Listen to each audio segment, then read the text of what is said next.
Bonjour. Roger Paul Droit, les héros de la sagesse. Les sages fascinent. Nous rêvons de leur sérénité et de leur silence. Le terme sage était éclatant.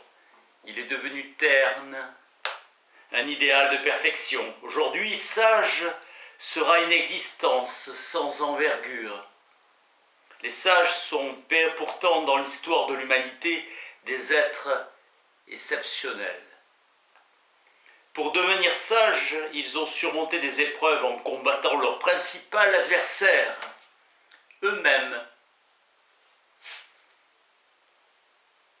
Chez les Juifs, le sage n'est pas une figure qui échappe à la condition humaine, mais au contraire, un homme qui, avec toutes ses imperfections et ses faiblesses, met son intelligence et son cœur au service de l'étude de la Torah. Un homme de l'étude qui progresse et fait progresser les autres dans la compréhension et la réalisation de la parole divine. Chez les sages, silence et parole se rencontrent. Une fusion, une interpénétration. Comme quand les eaux douces à l'embouchure se mêlent à l'océan. Se montrer invisible, propension à l'effacement qui existe chez les sages de manière constante. L'antispectacle absolu.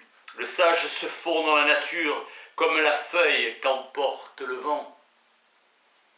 Fondu dans le décor indiscernable, devient visible à ceux qui peuvent ou qui veulent le voir. Tout avoir et rien, parole silencieuse, présence indiscernable et dénuement surabondant. Se détachant de tout, le sage reçoit l'infinité de l'univers en partage. Plus il se déleste, s'allège et se libère, plus le sage se donne au monde. Devenant invisible au regard, le sage se fond dans la nature et outrepasse le bonheur habituel. Le bonheur du sage provient de sa relation à la nature infinie, à la disposition et à la disparition de son ego, de son immersion dans le silence. Le sage est entré en félicité, la béatitude, la joie sans mélange. La nature du bonheur du sage demeure énigmatique. Sénèque nous rappelle la grande sérénité du sage impassible. Le sage s'efforce au silence, le sage est solitaire. Le sage est un rêve. Faisons un rêve. Le vieux terme sage deviendrait un des visages possibles de l'avenir. Merci.